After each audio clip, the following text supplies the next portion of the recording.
अध्याय 1 इतिहास। भारत का इतिहास। उत्तर में हिमालय से लेकर दक्षिण में समुद्र तक फैला ये उपमहाद्वीप भारतवर्ष के नाम से ज्ञात है, जिसे महाकाव्य तथा पुराणों में भारतवर्ष अर्थात भारत का देश कहा जाता है तथा यहाँ के निवासियों को भारतीय अर्थात भरत की संतान कहा गया है।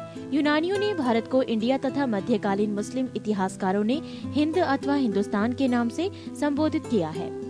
भारतीय इतिहास को अध्ययन की सुविधा के लिए 3 भागों में बांटा गया है: प्राचीन भारत, मध्यकालीन भारत एवं आधुनिक भारत। प्राचीन भारत। 1. प्राचीन भारतीय इतिहास के स्रोत। प्राचीन भारतीय इतिहास के विषय में जानकारी मुख्यतः 4 स्रोतों से प्राप्त होती है: 1. धर्म ग्रंथ, 2 ऐतिहासिक ग्रंथ, 3 विदेशियों का विवरण, 4 पुरातत्व संबंधी साक्ष्य। धर्म ग्रंथ एवं ऐतिहासिक ग्रंथ से मिलने वाली महत्वपूर्ण जानकारी। भारत का सर्वप्राचीन धर्म ग्रंथ वेद है, जिसके संकलनकर्ता महर्षि कृष्ण द्वैपायन वेद व्यास को माना जाता है। वेद 4 हैं: ऋग्वेद, यजुर्वेद, सामवेद एवं अथर्ववेद। ऋग्वेद ऋचाओं के क्रमबद्ध ज्ञान के संग्रह को ऋग्वेद कहा जाता है। इसमें 10 मंडल, 1028 सूक्त, वाल खिल्य पाठ के 11 सूक्तों सहित एवं 10,462 ऋचाएं हैं। इस वेद के ऋचाओं के पढ़ने वाले ऋषि को होत्र कहते हैं। इस वेद से आर्य की राजनीतिक प्रणाली एवं इतिहास के बारे में जानकारी मिलती है। विश्वामित्र द्वारा रचित ऋग्वेद के दूसरे मंडल में सूर्य देवता सावित्री को समर्पित प्रसिद्ध गायत्री मंत्र है। इसके 9वें मंडल में देवता सोम का उल्लेख है। इसके 8वें मंडल की हस्तलिखित ऋचाओं को खिल कहा जाता है। चातुर्वर्णीय समाज की कल्पना का आदि स्रोत ऋग्वेद के 10वें मंडल में वर्णित पुरुष सूक्त है, जिसके अनुसार 4 वर्ण ब्राह्मण, क्षत्रिय, वैश्य तथा शूद्र आदि पुरुष ब्रह्मा के क्रमशः मुख, भुजाओं, जंघाओं और चरणों से उत्पन्न हुए। नोट: धर्मसूत्र 4 प्रमुख जातियों की स्थितियों, व्यवसायों, दायित्वों, कर्तव्यों तथा विशेष अधिकारों में स्पष्ट विभेद करता है।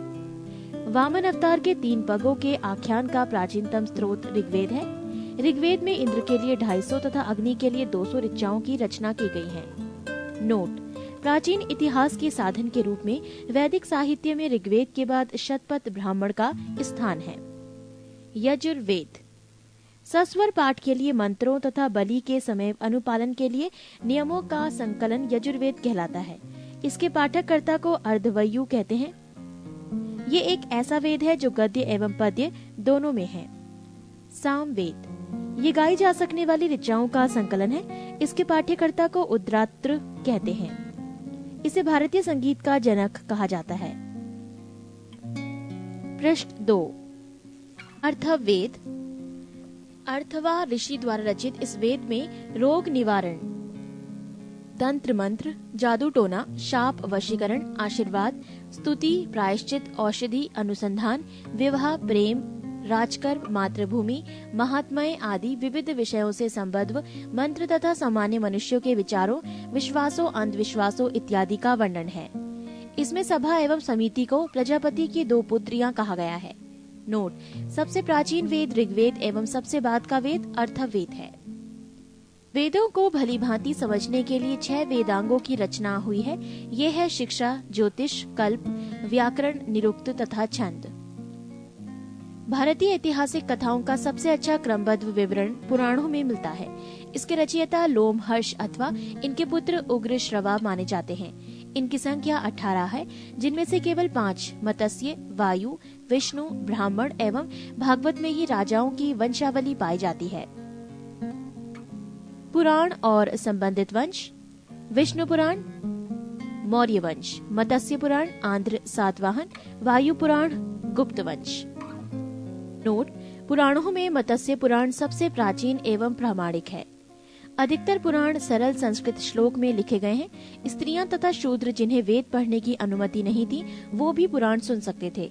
पुराणों का पाठ पुजारी मंदिरों में किया करते थे। स्मृति ग्रंथों में सबसे प्राचीन एवं प्रामाणिक मनुस्मृति मानी जाती है। ये शुंग काल का मानक ग्रंथ है। नारद स्मृति गुप्त युग के विषय में जानकारी प्रदान करता है। जातक के बुद्ध की पूर्व जन्म की कहानी वर्णित है। हीनयान का प्रमुख ग्रंथ कथा वस्तु है, जिसमें महात्मा बुद्ध का जीवन चरित अनेक कथानकों के साथ वर्णित है। जैन साहित्य को आगम कहा जाता है। जैन धर्म का प्रारंभिक इतिहास कल्प सूत्र से ज्ञात होता है। जैन ग्रंथ भगवती सूत्र में महावीर के जीवन कृत्यों तथा अन्य समकालिकों के साथ उनके संबंधों का विवरण मिलता है। अर्थशास्त्र के लेखक चाणक्य, कौटिल्य या विष्णुगुप्त हैं। ये 15 अधिकरणों एवं 180 प्रकरणों में विभाजित हैं। इससे मौर्यकालीन इतिहास की जानकारी प्राप्त होती है। संस्कृत साहित्य में ऐतिहासिक घटनाओं को क्रमबद्ध लिखने का सर्वप्रथम प्रयास कलहड़ के द्वारा किया गया। कलहड़ द्वारा रचित पुस्तक राजतरंगिणी है, जिसका संबंध कश्मीर के इतिहास से है। अरबों की सिंध विजय का वृतांत चचनामा लेखक अली अहमद में सुरक्षित है। अष्टाध्यायी संस्कृत भाषा व्याकरण की प्रथम पुस्तक के लेखक पाणिनि है। इससे मौर्य के पहले का इतिहास तथा मौर्य युगीन राजनीतिक अवस्था की जानकारी प्राप्त होती है।